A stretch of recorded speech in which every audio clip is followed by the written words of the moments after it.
గీతా జయంతి అనేది భగవద్గీత పుట్టినరోజు. మార్గశిర మాసం శుక్లపక్షం ఏకాదశి రోజు జరుపుకుంటారు. కురుక్షేత్ర యుద్ధంలో అర్జునుడికి జీవితము, ధర్మము, కర్తవ్యాల గురించి శ్రీకృష్ణుడు అర్జునుడికి బోధించారు. నువ్వు సంతోషంగా ఉన్నావా? భగవద్గీత చదువు. బాధలో ఉన్నావా? భగవద్గీత చదువు.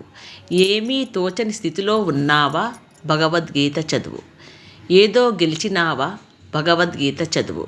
ఏదో ఓడిపోయినావా? భగవద్గీత చదువు. నువ్వు మంచి చేసావా? భగవద్గీత చదువు.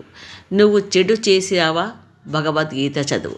నువ్వు ఏదో సాధించాలని అనుకుంటున్నావా? భగవద్గీత చదువు.